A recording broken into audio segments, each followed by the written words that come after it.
the enter or the arrow? Either. Good. All right. The number one thing about traffic, and what's so exciting about it is it really is the number one asset of your organization. When you think about those clients coming in, it's so key to know who they are, what they consist of, how loyal they are, what is their frequency, and so on and so forth. It's the number one asset in your organization. And really, it's the proof that what you're doing, what you've created, what you've established, what you want to conquer is working because the traffic is either increasing, which is wonderful, and if the traffic is decreasing, we need to respond in some way because something's terribly wrong and not going right. So how do we manage the traffic? And that's what we're going to be spending our hour on today. And most importantly, how do we protect the traffic that we have? When I think about building a hairdresser or an established hairdresser, their stats are going to look different when it comes to the traffic that's sitting in their chair. And when we look at the guest count, it tells us a story. Steve always uses the expression that success leaves clues. Also, opportunities leave clues as well. All right, so let's talk this first. There's some questions we need you to ask yourself is what is the standard operating procedures about scheduling our guests? And many times what we have is the clock becomes more important than the cause. And what I mean by that is this. Guest phones in.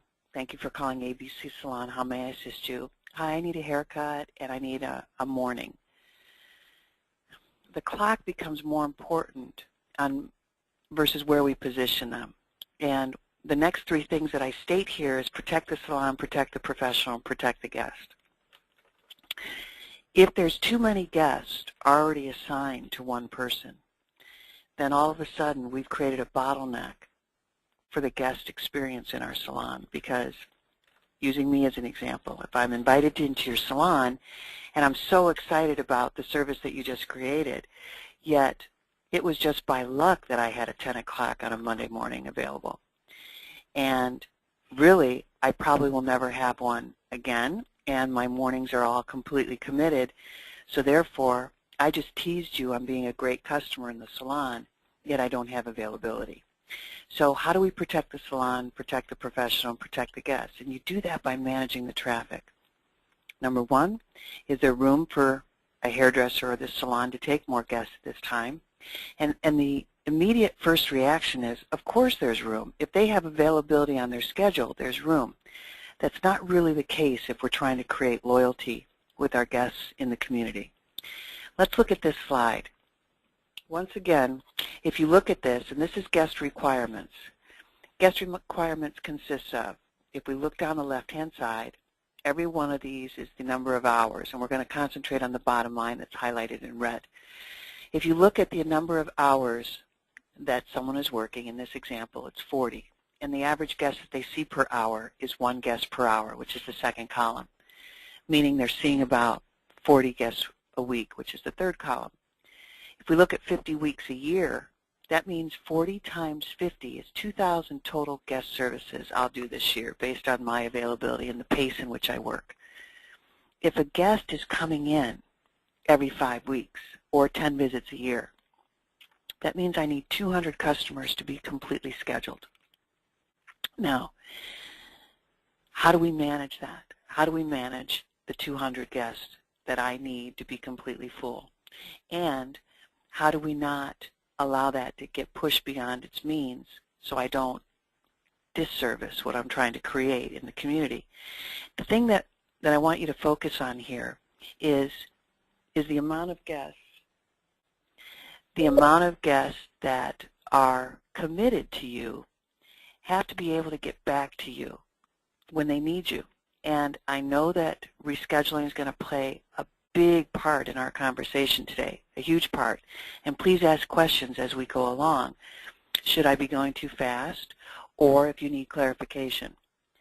When you look at the 200 guests, Steve, are you on yet? I should be. Yeah, you are. Yes. Okay. All right. So I want you to add, because you love this slide too. When we look at these 200 guests, of course, there's going to be some different dynamics, meaning some guests are only going to be seen 4 times a year, maybe based on their length of the hair, or only getting highlights 4 times a year. But for a regular committed customer, and let's use me as an example, I get the service that I receive The service that I receive is color every 3 weeks and a cut every 6. Now, if I need you and you're not available, you just gave me permission to go somewhere else. That's why rescheduling is such a big part of this. But how do we protect that 200? And if we want to pad it by 50 guests, let's say, how do we protect the 250 mark and not allow ourselves to be pushed beyond our means? Steve, can you add some clarity to this too, please? Well, I mean, this one is so critically important because the business doesn't have ebbs and flows unless we're not setting up future reservations today before they leave. In other words, hair grows the same amount every single month. Color needs to be, we know when color needs to be refreshed. We know when we need to see highlight guests again. We know when we need to see haircut guests again based on length and shape. And yet, when we allow them to walk out the door without setting up a future reservation, we're creating several things. First of all, we're creating a bottleneck in the business because you've got no owner can really schedule for random at-will phone calls, which is what happens. When someone leaves without a reservation, they're probably going to make at least 2 to 3 phone calls back in to try and set up a future reservation. So let's go back one slide. And remember, the decision-making for scheduling, this is what we were referring to. If we have a guest count that is to be maxed at 250, but a guest is phoning in, sometimes the front desk concierge staff just wants to get that guest in at the first available time that they find during the scheduling seeking process. But that doesn't protect the salon, it doesn't protect the professional and the guest in reference to the salon's reputation, meaning you go there once, you can't get back in, the wait is forever. And our leadership needs to show that the staff that we've got your back and we're not going to extend your service beyond its means. If you go to the next, Terry, go ahead. Could you back up to that previous slide? Sure. No, go forward. Next. I'm sorry, the 200. All right, just a little webinar FYI. I learned this by chance when I was in a webinar myself. Do you see at the top right where there's that little camera? That, if you press on it, you will actually take a screenshot of the slide that's up right now. So as we're going through, if there's things that you want to capture, either for use in your own salon meeting or just to take a reference and go back after, please feel free to do that. It places the picture on your desktop. Oh, okay. So, I didn't learn that, so that's all right. All right, let's go to the 30. This is an example, and how often do people come to us and they say, my husband and I were chatting, and I'd like to work 30 hours a week versus 40. First question is, does it work for the business? The second question is what is that going to do to the guests that we have assigned to that chair? In the first example, we have 200 guests assigned to that chair. If we drop it to 30 hours a week, we have to lessen the guest count by 50. And even if we pad it, we still have to lessen the count by 50. So often, we have people that will allow less hours of productivity at the expense of the reputation of the salon and that stylist, because we just now asked a square peg to fit into a round hole because there's no longer the hours for those guests that are committed to that hairdresser to get in. And it happens all the time. You know, that people cut their hours and we don't take back their guest count.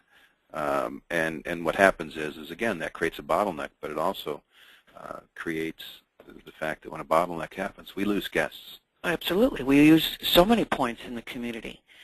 And the conversation for us is at risk and about us. The other thing is we've had people say, well, I don't want to lose any guests. Well, then congratulations, you're going to maintain 40 hours a week. We can't have it both ways. Well, and you know what some of this allows for, and Terry, we talk about it all the time. In business, we're a business that is led many times by emotion, how someone feels at the time. So is our household, honey.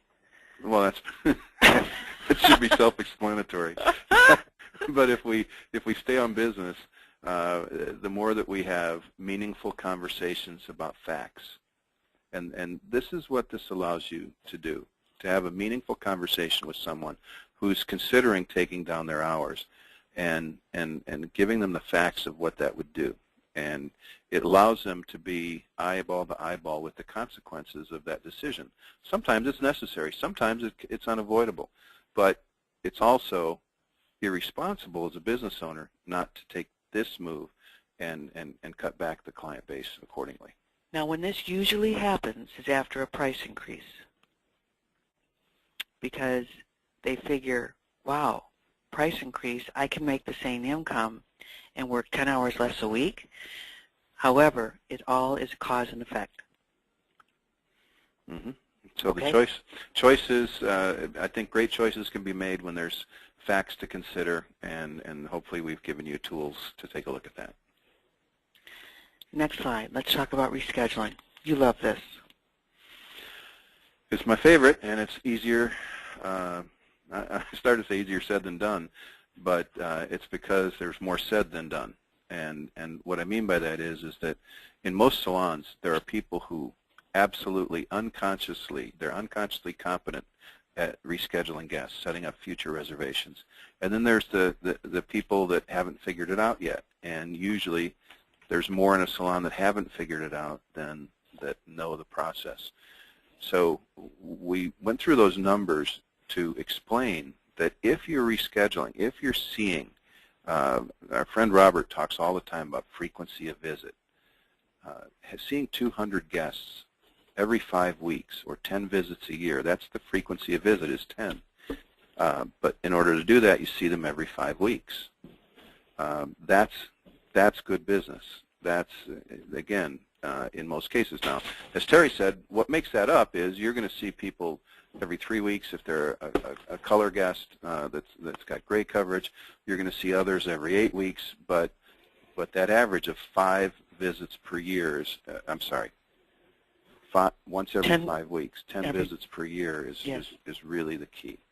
And so the way that we teach to do that is that there are 3 opportunities, at least 3 times that we should be bringing this up. This is all a dialogue issue. We say all the time that sometimes guests know how to turn us off and kind of push us back a little bit better than we know how to get them to say yes. So the process that we suggest going through is as we're walking a guest back to the chair is the first time.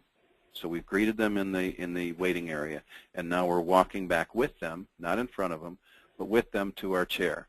And we bring up this dialogue for the first time, and it's simply, we train our people to say, have you ever tried to schedule a reservation with me and your first choice not been available? That's one way to say it. Another way to say it is, have you ever had a difficult time getting in with me? And again, we're giving you outlines. You can have your own people put their words to it, but I do think we need to say, here's when it happens while we're walking back to the chair. That's the first time.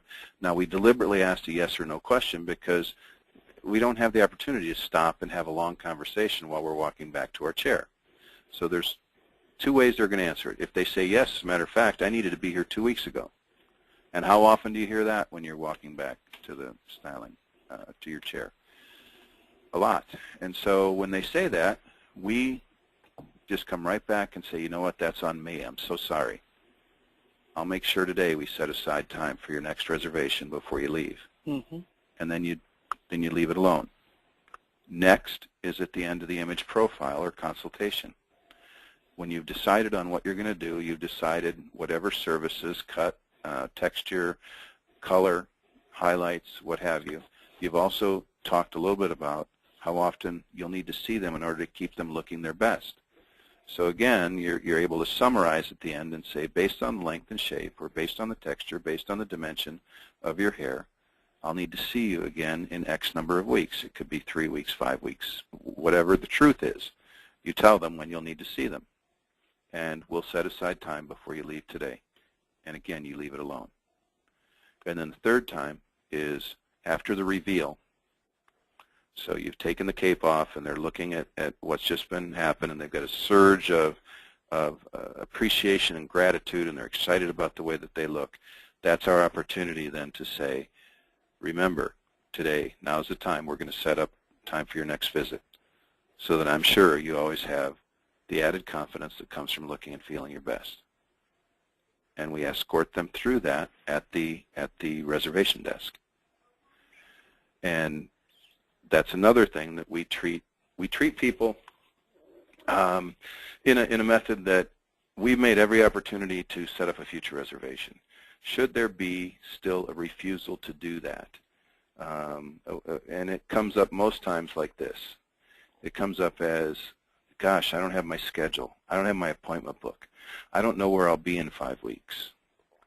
And that's really them using what they know, how to just get past the moment, to turn us off better than we know how to get the action that we're looking for in setting up a next reservation. So this is the critical time as far as I'm concerned. This is an absolute moment of truth in serving the public. You have the opportunity to say to them, to stop, look at them in the eyes, and say, it sounds like you've got a schedule that requires a great deal of you, so that I'm sure I'm here when you need me. We need to set up a reservation today.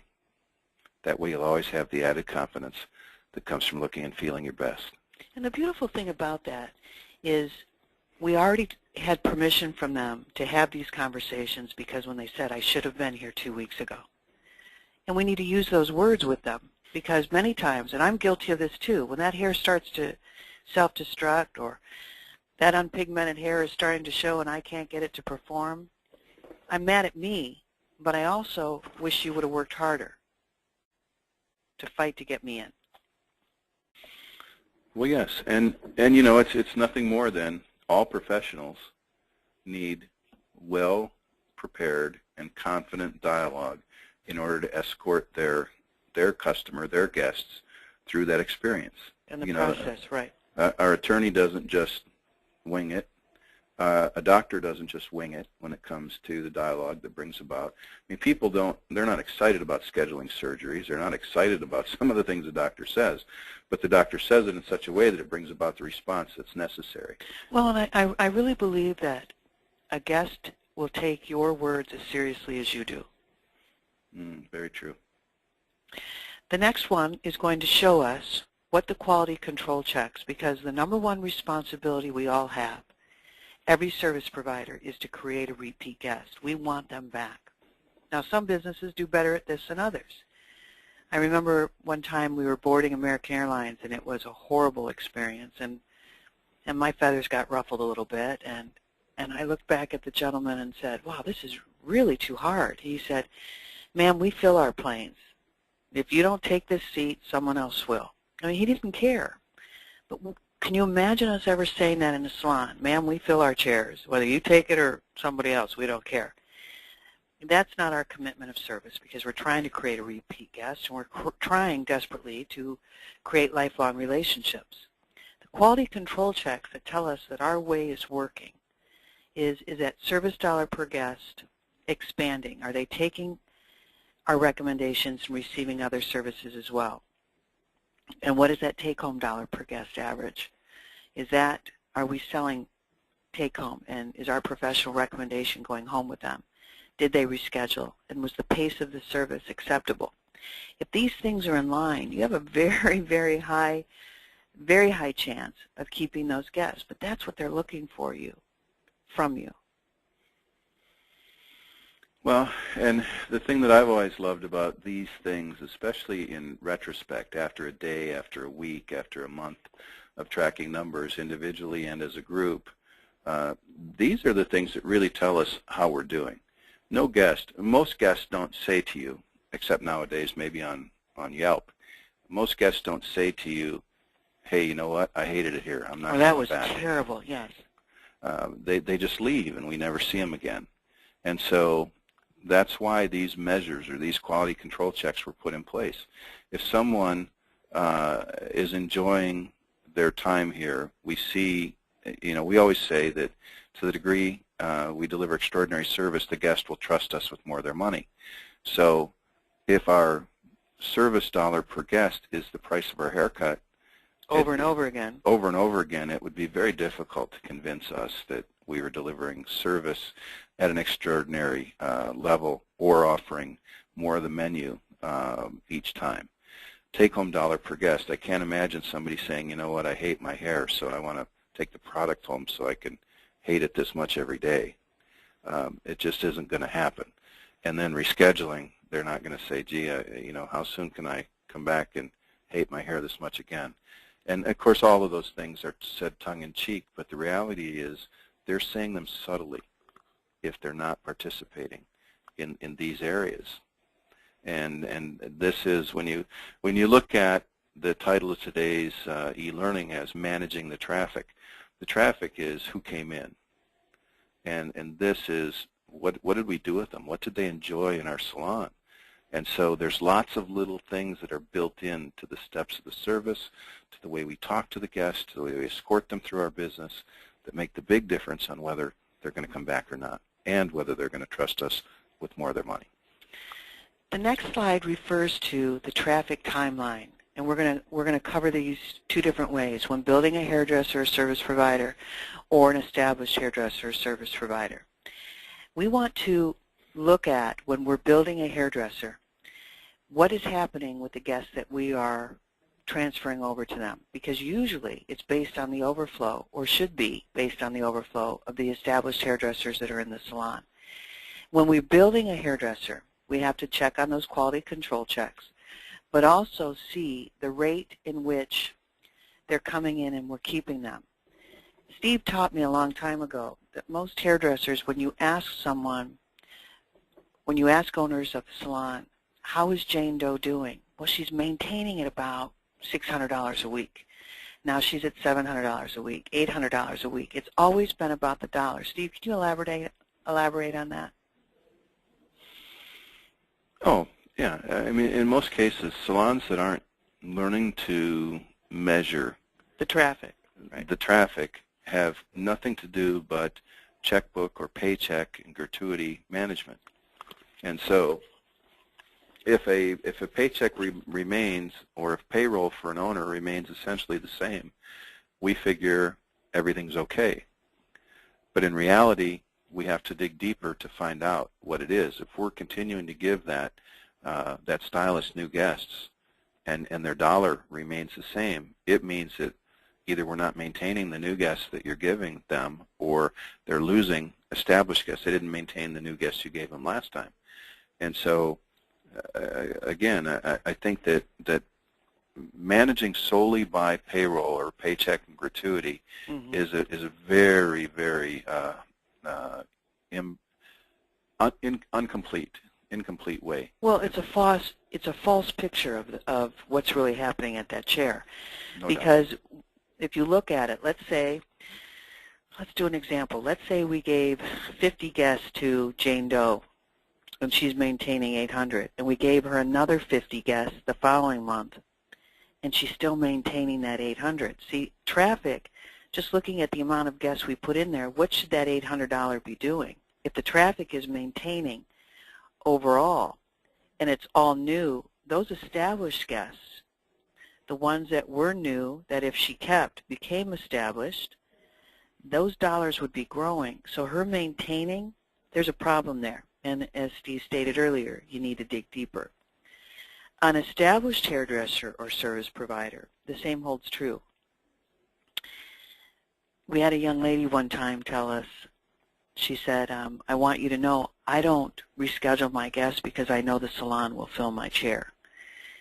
And why should I take the time to do that when they're going to fill it anyway, because we have such overflow and the phone's always ringing here? Wow. I mean, hats off to the salon, but that's a terrible position mentally for a hairdresser to be in the salon. We want people to be a part of holding on to those assigned guests to them. And that's why we have to look at that very closely, that we're still not putting new guests into an established hairdresser, because once they get to a certain point, they should be cut off from receiving new guests unless it's on their own merit. You want to add anything yet, Steve? No, not on that. But of course, I agree. There comes a time, and this may be exactly what you just said, Terry. But there should always be a limit to us giving new guests to an established hairdresser. Well, and we have always said if we're seeing progress, we're okay. But let's say we get someone to those 200 guests, and they're full. We at that point need to say, Jane Doe is no longer accepting new guests in our salon. She's unless specifically asked for. Oh, yes. But Steve, even that, we could now then be tapped out. Once they get to that magic number of 250 guests, they should no longer be accepting or have them turn over guests if they do want to receive new ones. Because based on what you just said, Steve, they could hear it like, if it's a referral, we could take them to 400, we could take them to 500. And at some point, we're pushing their service beyond their means. And we need to say, Mary, you're no longer accepting any new guests in the salon because it's going to push your established guests away. Makes sense. Right? Absolutely. All right. This is my favorite slide. And is aging spelled correctly, or did I spell that wrong? I think I spelled it wrong, didn't I? All right. We like to look at traffic as you would payables or receivables in business. And what we want to do is we want to look at, and I can't see that slide on my side of my salon. Let me see if I can move this over. Okay. I want to look at something. Hold on, everyone. Be with me. All right. In this, when you look at aging, you want to look at how many guests are current. Of these 250 guests that we have committed to Jane Doe, how many guests are current? How many guests are 1 to 2 weeks past due? How many guests 3 to 4, 5 to 6, 7 to 8, 9, 10, and beyond 10 is potentially lost guests. I had some examples of the numbers that I wanted next to it that we're going to show you in a moment on page 12. So I'm going to go and show you this, and then we're going to look at it in just a second. When you look at this, do we know this per service provider in the salon? And we know that Millennium offers this tool. I don't know about all the other softwares, and we endorse Millennium. And one of my main reasons I endorse it because I love this. You can do this and get this information on a dashboard, but also it provides you a snapshot that you can see this overall for the customer, or you can see it per service type. So I can see, put in, I want to see the aging on Jane Doe's customers, all that receive haircuts, or all that receive color. You can see that the numbers will change, and then you can click on it, and I'll show you that in just a moment. So we're going to come back, we're going to go a little further, and then this will make more sense. We want to manage the talent with facts. That's a huge deal to us. When you manage the talent with facts, you're able to say to them, look how many guests are current, look how many guests are a couple weeks past due, look how many are potentially lost because they never returned to you. It's really, when you look at it, if you're seeing something and you're seeing customers that aren't returning to your business, you've got to respond to that. That's why if you don't know it and you're managing off of dollars that are coming in per hairdresser, you're going to struggle with this because you're not telling them, where are these guests? Should they have any downtime? How about when they're sitting in the back room and you know they've got 70 potentially lost customers and we're not doing anything actively to respond to that? There's two things. I mean, when you look at our job, our job is to manage the talent with facts. Their job is to manage the effort. And sometimes we have to tell them where their effort has to be placed, not only while they've got a guest in the chair, but while they don't have a guest in the chair. What is their effort to help us bring those guests back in? And then, if the numbers tell us something, we've got to celebrate or respond. We've got to celebrate that you're maintaining guests and keeping them loyal to your chair, or we as a company have to respond if guests aren't returning. Now, when we look at this, it's going to make sense right now. All right. Let's say we're looking at Jane Doe. She's got 95 guests that are current in the business. 1 to 2 weeks past due, 15 guests are behind. 3 to 4, 40, 5 to 6, 60, 7 to 8 weeks, 40 guests, 9 to 10, 30, and potentially lost 50, which is a total of 330 customers. All right, that's where we want to talk. First of all, if the most we should have in there is 250 guests and we've got her up to 330 that we allocated to her, we could be part of the problem because we should have cut her off at 250 and we allowed her to keep taking guests. Steve, will you respond to this? Well, I mean, I would agree with that. Taking her up to 330 created the problem. Well, yeah, it did, no doubt. And I don't know that I agree with the potentially lost here, strictly because by the time you get to 9 to 10 weeks past when they should have been back, if it's a haircut that you need to see in 5 weeks, now you're looking at 14 to 15 weeks since they've been in the salon. And that, to me, is also potentially lost. I really think that your proving ground to bring back is in the 1 to 6 weeks, those first 3 columns underneath current. Yeah, but you know what? I mean, what's exciting about this is some people don't even know this. Some people on the phone right now are saying, oh my gosh, I don't even know this per hairdresser, that I don't even know about this about myself. Mm-hmm. And when you start to realize that your conversations with your staff has to be about how are we doing, what is our number one responsibility to create a repeat guest, that I'm assigned these customers on behalf of Salon ABC, and my job, they're the salon's guests, my job is I'm assigned to them, but our leadership has to make sure that we didn't push that service, and that's my next slide.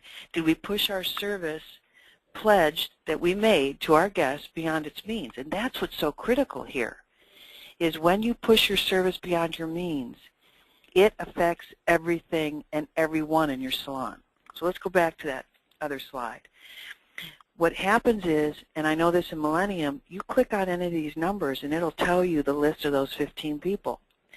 And what are we going to do now as a company and respond? First of all, I was doing this with a salon in Colorado once, and I was showing one of the owners who was active behind the chair.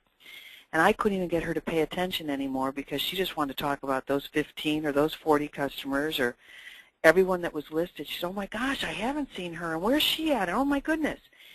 Because you have such emotional connection that these are no longer numbers when you click on them. They're people that you've really enjoyed in your business. Now how are we going to go get them?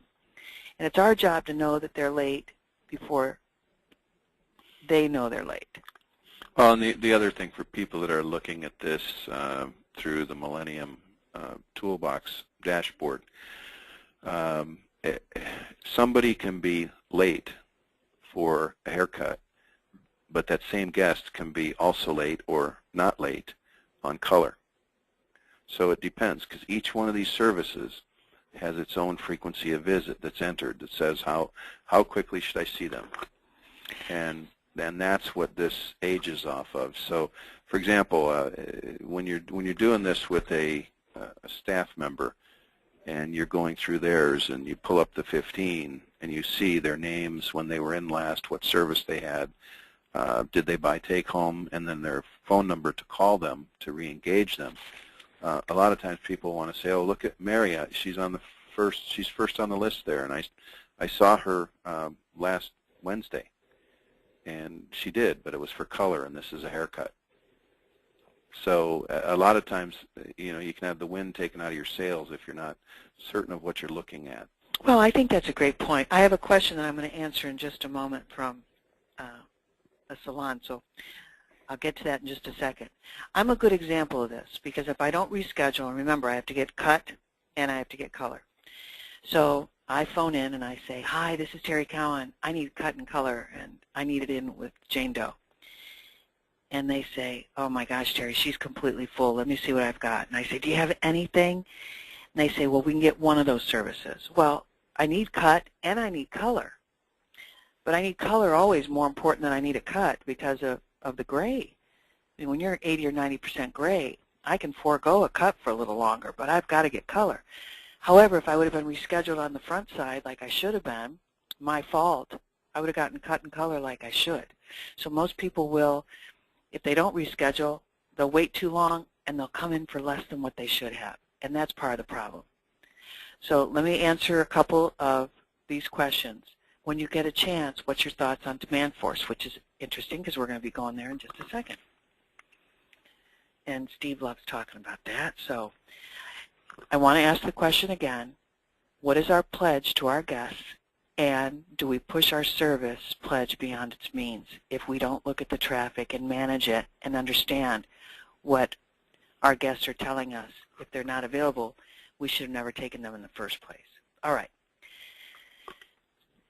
What I love about tools that we can use, and demand force is one of them. And Steve, I want you to talk about it. I just want to do you are due versus we missed you. Mm-hmm. I think there's a big difference between the two. If you say, Terry Cowan, you are due for hair color versus we missed you at the salon, I want someone to tell me you need to be in here. And I want that nudge from the company. Steve, talk about demand force because we really enjoy it and you use it at the school. So I want you to talk firsthand about that. Well, I think that there's several ways to use it. One of course is just as this slide says, to send out when people are due by drafting a list, by pulling a list that happens automatically from almost any software that's used in the professional beauty industry. You can build a list and email them directly, telling them that you're due. You're due for a haircut, you're due for color, etc.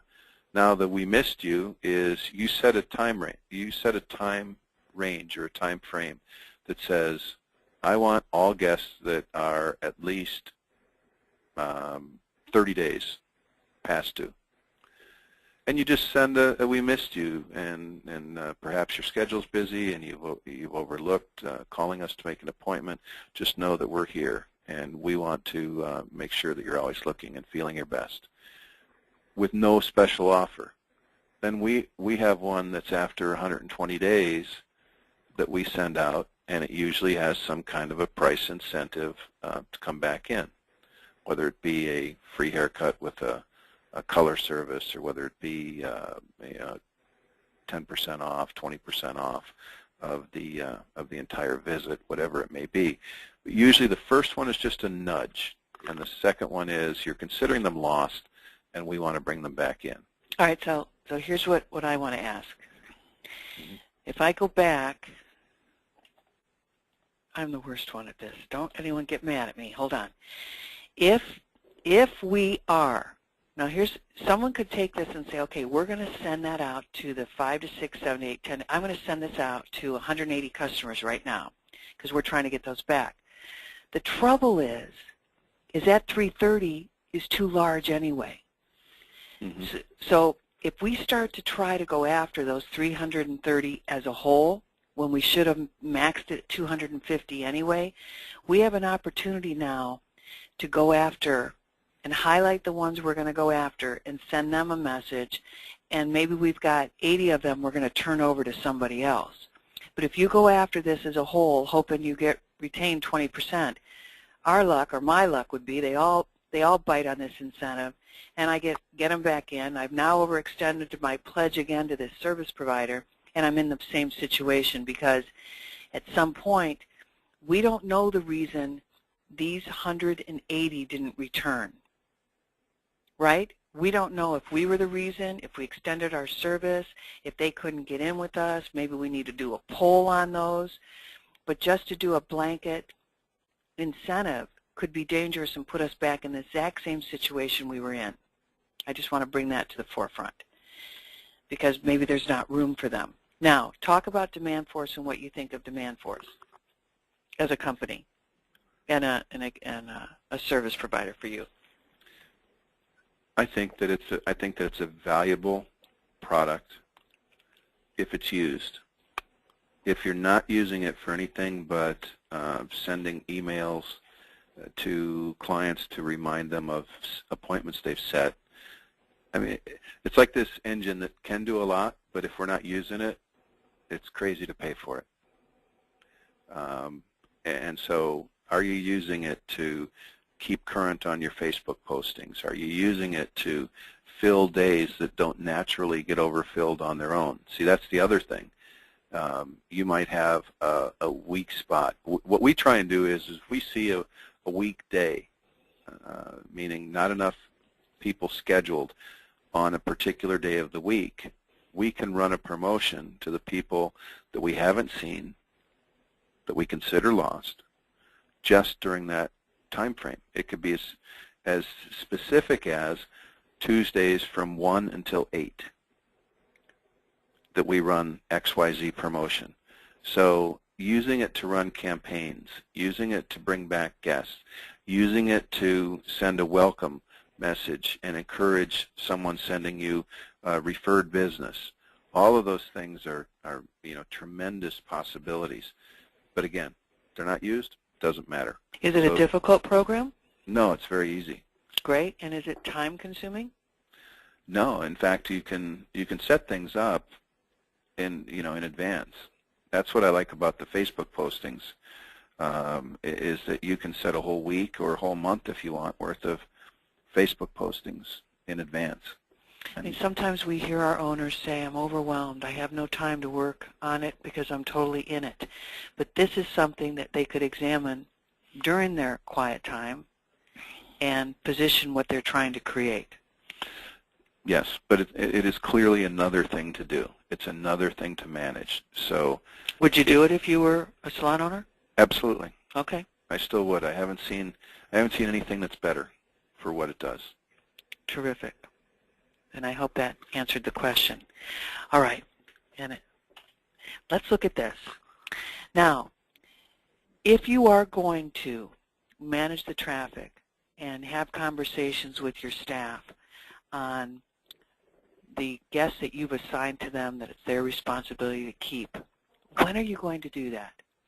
And this is an example of a schedule that we've created for a salon, and I couldn't be happier for let's say Mary in this example. Mary's the owner, and they were open 59 weeks at one point, and it was crazy. They were open Monday through Saturday, I think 12 hours a day or 11 hours a day, and we got them down to 40 hours, and they're all working the exact same schedule, and they're looking to hire one more person.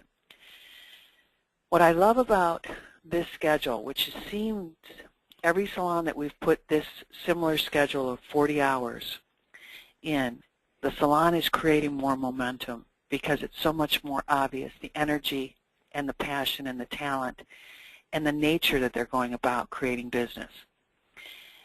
In this example, Mondays is specialty off-site education, and that's when it's fee-based or they're going somewhere special, because that's usually when the industry declares off-site education. All right, Tuesdays, they're doing education or recruiting, and they're doing in-salon education at the salon from 9 to 11:45. No one's giving away their Monday, and the team is gathering to have education together. They also might be recruiting at a school or creating design teams or such, but they're doing that on Tuesday mornings, and it's scheduled in advance so everyone knows.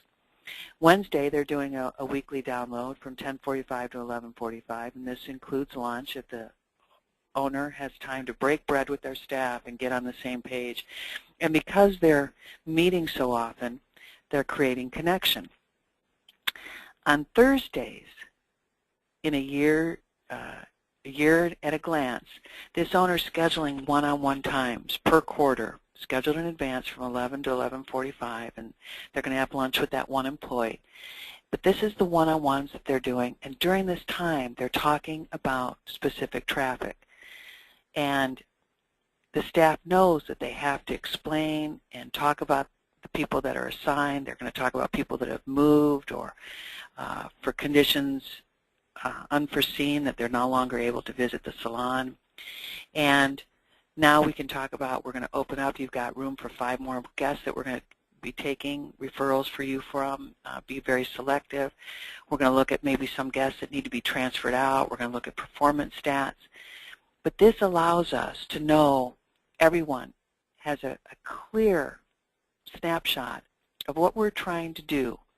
And really, we're going to talk about traffic, not only overall on Wednesdays, but individually on those one-on-ones. And if I know I've got 4 of them set up with my owner, and it's from 11 to 11:45, the owners that say to us they don't have time to have one-on-ones with their people, and they don't have time to work on their business because they're so in it behind the chair, this gives the staff and the team scheduled time of connection, whether it's education, off-site, education in Salon, us recruiting and scouting new talent because we still have 1 chair open, our weekly downloads, and then what is our expectation of our performance. And this is something that's lacking in most salons. And I can tell you that when leadership doesn't have time to connect with their people, it's very similar to a family that doesn't eat around the table and talk about each other's day and stay connected there too. The values start becoming everyone's own versus a family as a whole. And that's the same holds true in the salon. The values of the salon and the leader start to change because it's everyone's own perception versus us agreeing and understanding. Steve always says that we as leaders have to have time in front of our people so we can restate the vision over and over and over again. And we're going to grow tired of saying it long before they ever are going to grow tired of hearing it. Honey, do you want to add to that? Well, it's just so true, honestly, because remember, your team, your staff, they joined you. They joined and they became part of and wanted to become part of your vision and your mission for your business. And we can't stop talking about that, especially with this new generation, with the millennials that are in our workforce right now. They're all the new hires that we have are in that millennial generation, and they want to belong to something. And they require a lot of attention. Yeah, and so to have that opportunity to gather, to restate the vision, to talk about the things that we're dreaming about, the things that we're doing because they want to see action toward those. I just saw again, they don't want to hear about how long that it took someone to make it because they would expect that if you have a system, you're going to help them make it faster. And we should, quite honestly. You know, I was telling Steve yesterday that I was listening to a conversation on ESPN where 2 senior people were interviewing Kobe Bryant, and I was never a big fan of his till this weekend when I heard this interview because I was so impressed with how he explained what his responsibilities are now versus when he entered the league as a rookie at, I believe he was 18 years old. And he said, now I have to teach all the new players that come on the board, all the rookies, how etiquette on an airplane, etiquette in a hotel. I have to teach them how to carry themselves on and off the court. I have to teach them that if they have a fight with their wife during the day, they've got to come to the locker room, shake that off, and be ready to play ball. He said, I have to teach them how to become a man as well as be able to be a ball player. And I saw Steve last night after I was away for the weekend at Emma's dance competition, and I was so impressed not only with Colby's interview, but also what these dance experts were trying to teach these young people. Everyone is trying to create great, passionate people who really want to be lost in what the opportunities are. And that's the same thing that we as owners are trying to do in business. This Mary here is trying to teach her young staff that they can become a Mary too someday. And you do that by making sure your teachings are not just about the haircut, but everything else that needs to happen to be successful in the salon. And primarily, the number one responsibility is to create a repeat customer, and this is how you do it. Should there be downtime in a business? Not with what we have at stake. And when I look at this salon, if you would have seen their schedule before, I think Tuesdays only 2 people worked, and Mondays 2 people worked, and it was just an awful schedule. Now you have 7 people all working 40 hours a week. What do you think that energy and commitment to team is now? There's no way a basketball game could win with only 2 people on the court. They need 5. And the same holds true here. How well are we? It's not the only way, but this is such a big difference. And I remember when I got the call from Mary afterwards, and the difference this has made in her business because of the perception of the energy, perception of the commitment. Everyone's on the same page. Commitment to connection, you wouldn't believe what that's going to transfer to.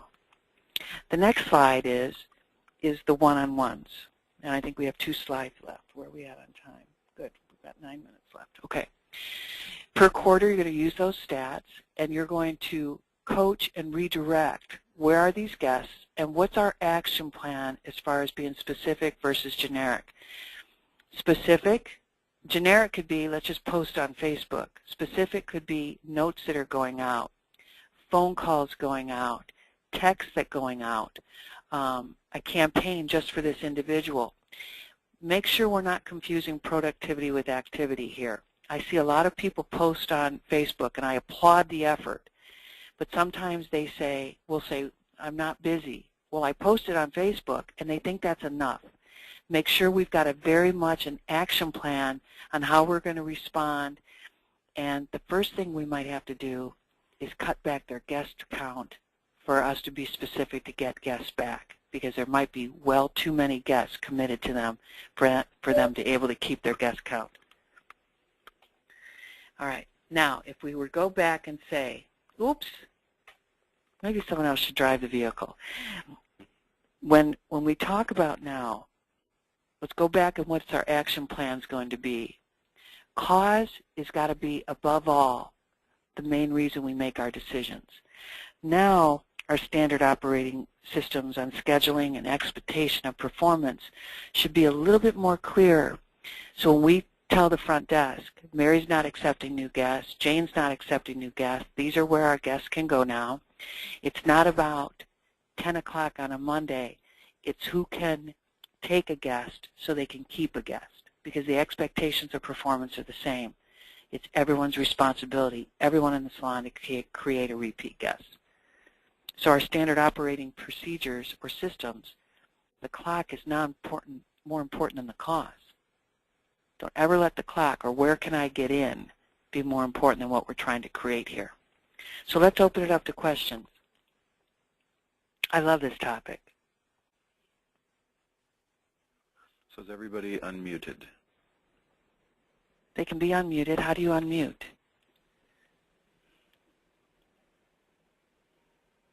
I think it's on your, I think you control that.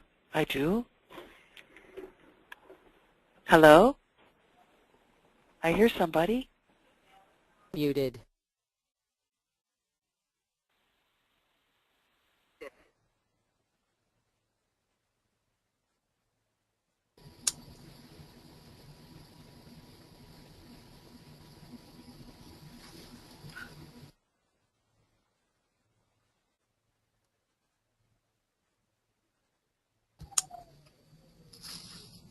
To the ground.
everyone still there? So sorry. I don't know what Teresa's doing. I can hear the keyboard in my background. I'm so sorry for the technical difficulty there that cost us a minute. I would guess in the meantime, if you could just write your questions in the text box, and she'll see them, and then hopefully we'll both comment on them. I don't see the same thing that she does, as she is the presenter. Am I still on? You're there? Yeah. Well, Yes. I was talking that whole time. No one heard me? No. Well, I didn't touch anything. I'm so sorry. So what I was saying at the end is there's a couple of things.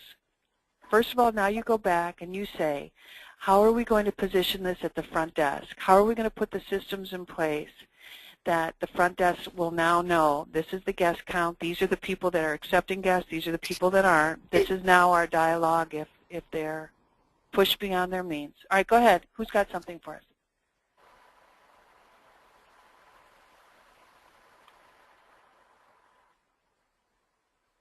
Okay, I think we're good. I think we're going to bid you farewell. Please put questions out to us should you have them at PSC through your consultant or calling PSC directly, and we'll get those answers back to you. Thank you. Our next e-learning will be scheduled for next month, and oh, wait, I've got a question here. Questions at this time. Okay, hold on. I've got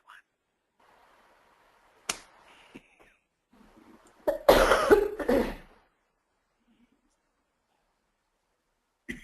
Oh, it's just a thank you. Thank you too. Thank you. I will get better at this. This is new for me, but I love spending time with all of you, and so does Steve. Thank you all for your time. Have a great week out there, and we'll talk to you next month. Good day, everyone. All right. Bye-bye now.